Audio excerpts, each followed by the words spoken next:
Hi guys, welcome to study Gauss. तो अभी recently China के द्वारा जो इंडिया चाइना का बॉर्डर जो कि अरुणाचल प्रदेश के पास में लगता है, वहाँ पे एक रेलवे लाइन का प्रोजेक्ट स्टार्ट किया गया है। तो अभी रिसेंटली जो ये प्रोजेक्ट स्टार्ट किया गया है, इसके बारे में पूरा डिटेल में हम एनालिसिस करेंगे। इसके साथ साथ इंडिया के द्वारा इसको लेके क्या कंसर्न्स हो सकती हैं और अभी रिसेंटली जो नॉर्थ ईस्ट का रीजन है, वहाँ पर इंडिया के द्वारा क्या क्या डेवलपमेंट किए गए हैं, इन सब चीज़ों के बारे में पूरा डिटेल में हम बात करेंगे। और अगर आपको ये वीडियो यूज़फुल लगे then do like, share and subscribe to study couch. Okay, so let's start. तो एकदम बेसिक से स्टार्ट करते हैं। सबसे पहले हम इंडिया और चाइना के बीच का जो बॉर्डर है उसके बारे में जान लेते हैं। तो चाइना और इंडिया जो इन दोनों के बीच में अराउंड 4000 किलोमीटर का बॉर्डर लाइन होती है। जो एग्जैक्टली अगर हम बात करें तो 4050 किलोमीटर की ये बाउंड्री होती है इंडिया और चाइना के बीच में, जिसको मेनली 3 सेक्टर में डिवाइड किया जाता है। एक को किया जाता है वेस्टर्न सेक्टर में, ये रेड कलर वाला जो रीजन देख रहे हैं आप लोग, और यहाँ पे जो येलो कलर में ये है मिडिल सेक्टर, और जो यहाँ पे ये कलर है ये बेसिकली है ईस्टर्न सेक्टर के नाम से इनको जाना जाता है। अब यहाँ पे कई सारे स्टेट्स जैसे कि हिमाचल प्रदेश, उत्तराखंड, सिक्किम और अरुणाचल प्रदेश, मतलब टोटल 4 स्टेट्स हैं इंडिया के जो चाइना के साथ में बाउंड्री शेयर करते हैं, और उनमें से एक यूनियन टेरिटरी भी है। 4 स्टेट प्लस में 1 यूनियन टेरिटरी जम्मू कश्मीर की। अब यहाँ पे एक एक सेक्टर की अगर हम बात करें तो सबसे पहले जैसे वेस्टर्न सेक्टर जो है, जो कि रेड कलर का यहाँ पे रीजन है, ये अराउंड 2150 किलोमीटर लंबा ये बॉर्डर है, और जिसमें कि दोनों कंट्रीज़ का जो ये बॉर्डर है, ये बेसिकली यहाँ पे इंडिया की जो यूनियन टेरिटरी है जम्मू कश्मीर, उसका बॉर्डर लगता है चाइना का एक प्रोविंस है ज़ाइजियांग। ठीक है, उस प्रोविंस के साथ में यहाँ पे इन दोनों कंट्रीज़ के द्वारा बाउंड्री शेयर की जाती है। और यहीं पे ही मेनली बाउंड्री डिस्प्यूट होता है। जो अक्साई चीन का जो डिस्प्यूट अभी 2020 के स्टार्टिंग से काफ़ी ज़्यादा न्यूज़ में था, जिसमें कि इंडिया और चाइना दोनों के बीच में आर्मी का स्टैंड ऑफ भी हुआ था। तो वो जो रीजन है वो बेसिकली यहाँ पे पड़ता है। उसके अलावा जैसे ये सेकंड वाला जो मिडिल सेक्टर है, येलो कलर का रीजन, ये सबसे छोटी बाउंड्री है, जो कि 625 किलोमीटर लंबी बाउंड्री इन दोनों कंट्रीज़ के बीच में है, जो जहाँ पे इंडिया के 2 स्टेट्स हिमाचल प्रदेश और उत्तराखंड चाइना से बाउंड्री शेयर करते हैं। और यहीं पे बहुत कम डिसएग्रीमेंट है बाउंड्री डिस्प्यूट्स को लेके इन दोनों कंट्रीज़ के बीच में। उसके अलावा एक रीजन है, ये वाला जो रीजन है जिसको कि ईस्टर्न सेक्टर के नाम से जाना जाता है, ये अराउंड 1140 किलोमीटर, मतलब 1140 किलोमीटर की बाउंड्री यहाँ पे इंडिया और चाइना दोनों के बीच में शेयर की जाती है। और यहाँ पे मेन डिस्प्यूट है, ये जो बाउंड्री लाइन है इसको बेसिकली मैकमोहन लाइन के नाम से जाना जाता है। तो यहाँ पे ये जब मैकमोहन लाइन का जो बाउंड्री सेटलमेंट हुआ था, तो उस टाइम पे जो चाइना का जो तिब्बत के जो रिप्रेजेंटेटिव थे, उनके द्वारा ये बाउंड्री का एग्रीमेंट साइन किया गया था। बट चाइना की जो अब गवर्नमेंट है वो मैकमोहन लाइन को एक बाउंड्री नहीं मानती है, और इस वजह से यहाँ पे अरुणाचल प्रदेश और जो चाइना है, इन दोनों के बीच का जो बॉर्डर लाइन है, यहाँ पे इंडिया और चाइना के बीच में काफ़ी डिस्प्यूट्स होते रहते हैं। और चाइना के द्वारा जो ये रिसेंट प्रोजेक्ट स्टार्ट किया गया रेलवे लाइन का, ये बेसिकली इस रीजन में होगा। तो जैसे कि आप लोग यहाँ पे देख सकते हैं, ये जो चाइना का तिब्बत का जो रीजन है, तिब्बत ऑटोनोमस रीजन, इसको चाइना की जो मेन लैंड है उसके साथ में कनेक्ट करने के लिए इस रेलवे लाइन प्रोजेक्ट को तैयार किया जा रहा है, जो कि अरुणाचल प्रदेश के साथ में यहाँ पे जो बाउंड्री है उसके बिल्कुल पास में ही होगा। जिससे होगा क्या कि चाइना में एक प्रोविंस है सिचुआन प्रोविंस, उसको तिब्बत में एक रीजन है नियांगची रीजन, उसके साथ में कनेक्ट करने के लिए इस रेलवे प्रोजेक्ट को स्टार्ट किया गया है। ठीक है, ये पहला प्रोजेक्ट नहीं है जिसकी हेल्प से चाइना की जो मेन लैंड है उसको तिब्बत ऑटोनोमस रीजन के साथ में कनेक्ट किया जा रहा है।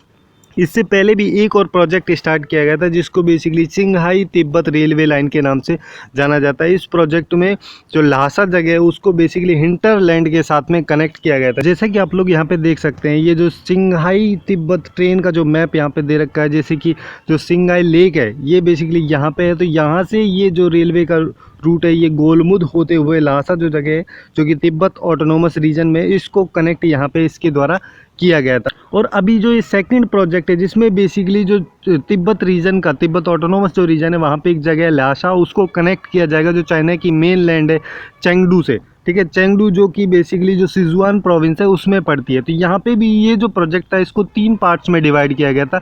एक पार्ट में चेंगडू से यान तक का, और सेकंड पार्ट में यान से न्यांगची तक, और थर्ड पार्ट में न्यांगची से ल्हासा तक। अब यहाँ पे 3 सेगमेंट में इसको स्टार्ट किया गया था। तो पहले सेगमेंट में जो चेंगडू से, जो कि सिचुआन प्रोविंस में, वहाँ से यान तक के लिए जो ये रूट स्टार्ट किया गया था, इसको कंप्लीशन जो था वो 2018 में 2018 के दिसंबर मंथ में इसका कंप्लीशन हो गया था, पूरी तरीके से कंप्लीट हो गया था। और उसके अलावा जो थर्ड सेक्शन था न्यांगची से लासा का जो ये सेक्शन है, जो कि बेसिकली 435 किलोमीटर लंबा ये सेक्शन है या रेलवे रूट है, इसका कंस्ट्रक्शन जो था 2015 में 2015 में स्टार्ट हुआ था और 2021 तक मतलब 2021 के एंड तक इसका जो कंस्ट्रक्शन है वो कंप्लीट हो जाएगा।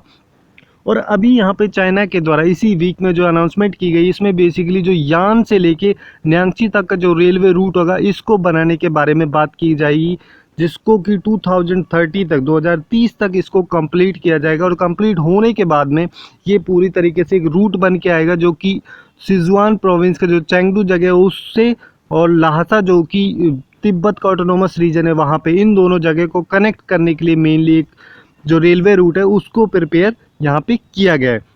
अब यहाँ पे इंडिया के लिए कई सारी कंसर्न्स हो सकती हैं, जैसे कि जो ये रेलवे लाइन है ये चाइना की मेन लैंड को तिब्बत का जो ऑटोनोमस रीजन है जो बेसिकली इंडिया के साथ में काफ़ी लंबा बॉर्डर शेयर करता है उसके साथ में कनेक्ट करता है। तो उससे होगा क्या कि जैसे चाइना की मेन लैंड से जो भी मिलिट्री पर्सनल वगैरह की या फिर मिलिट्री रिलेटेड कोई भी चीज़ का जो ट्रांसपोर्टेशन है इस रेलवे लाइन की हेल्प से काफ़ी ईजी हो जाएगा बॉर्डर की सिचुएशन को हैंडल करने के लिए। ये बेसिकली चाइना के रेस्पेक्ट में हम बात कर रहे हैं।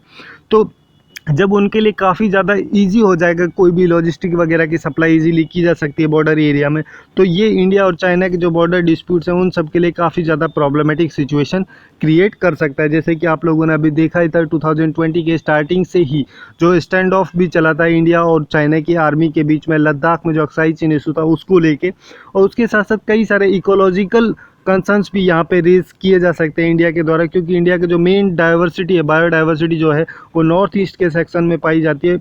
नॉर्थ ईस्ट वाला जो रीजन है सिक्किम अरुणाचल प्रदेश असम वाला जो रीजन है वहीं पे, और वहीं पे ये जो रेलवे लाइन प्रोजेक्ट जो बनाया जा रहा है ये काफ़ी ज़्यादा हार्मफुल इकोलॉजिकल एनवायरनमेंट के लिए वहाँ पे हो सकता है।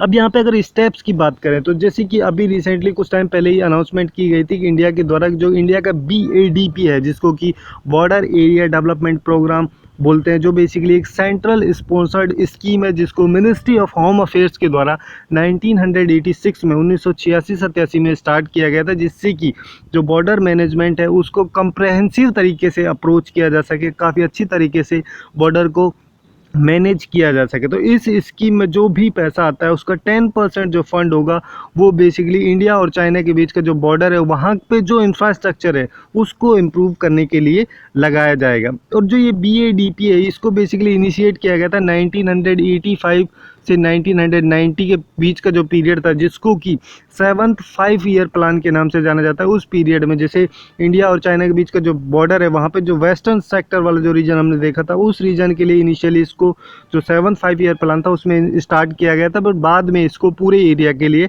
एक्सटेंड कर दिया गया था।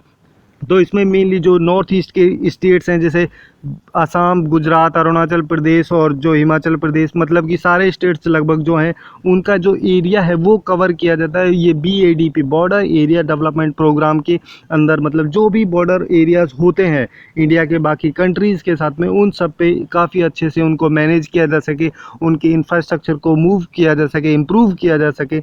इस वजह से जो BADP का स्कीम था इसको सेंट्रल गवर्नमेंट के द्वारा स्टार्ट किया गया था। और इसके अलावा जो BRO है जिसको कि बॉर्डर रोड ऑर्गेनाइजेशन हम बोलते हैं, उसके द्वारा एक ब्रिज भी कंस्ट्रक्ट किया गया था अरुणाचल प्रदेश में। अरुणाचल प्रदेश में जो सुबनसिरी रिवर बहती है उसके ऊपर में ही ये जो ब्रिज बनाया गया था जिसको कि दापो रिजो ब्रिज के नाम से जाना जाता है। ये बेसिकली 27 डेज में ही इसको कंप्लीट कर दिया गया था BRO के द्वारा। और अभी रिसेंटली जो हमारे डिफेंस मिनिस्टर है उनके द्वारा एक कॉन्फ्रेंस भी हेड की गई थी, वर्चुअली जो कॉन्फ्रेंस हुई थी उसमें बेसिकली एक टनल के बारे में बात की गई थी, ठीक है, जो कि अरुणाचल प्रदेश में एक डिस्ट्रिक्ट है वेस्ट कामेंग डिस्ट्रिक्ट, वहाँ पे एक नेचीपू जगह है, वहाँ पे इस टनल के फाउंडेशन को स्टार्ट वर्चुअली किया गया था हमारे डिफेंस मिनिस्टर के द्वारा। उसके साथ साथ जो BRO है उसने कुछ टाइम पहले ही एक ऑल वेदर टनल भी कंस्ट्रक्ट किया गया था जो सैला पास है जो कि अरुणाचल प्रदेश में है। वहाँ पे ये जो सैला पास है बेसिकली यहाँ पे एक टनल बनाया गया जो कि तवांग जो है उसको बाकी जो अरुणाचल प्रदेश और गुवाहाटी की जो जगह हैं उनके साथ में कनेक्ट करने के लिए यूज़ किया जाएगा। और अभी रिसेंटली जो डिफेंस मिनिस्टर है उनके द्वारा सिस्सेरी रिवर का एक ब्रिज बनाया गया है, उसको इनोग्रेट किया गया था कुछ टाइम पहले ही, जो कि दिबांग वैली में जो अरुणाचल प्रदेश में है वहाँ पे लोकेटेड है। और ये जो दिबांग वैली है ये बेसिकली सियांग से इसको कनेक्ट करने का काम इस ब्रिज की हेल्प से, जो सिसेरी रिवर पर बनाया गया है, इस ब्रिज की हेल्प से किया जाएगा। तो यही थी कुछ इंपॉर्टेंट इन्फॉर्मेशन इंडिया और चाइना के बारे में, और चाइना के द्वारा जो रिसेंटली एक रेलवे लाइन प्रोजेक्ट को स्टार्ट किया गया उसके बारे में, और इंडिया के द्वारा क्या क्या स्टेप्स लिए गए हैं, क्या मेजर कंसर्न्स हो सकती हैं उन सब के बारे में। सो आज के लिए बस इतना ही। Hopefully you guys find it useful, and if you find it useful then do like, share and subscribe to study Couch. Thanks for watching and have a good day.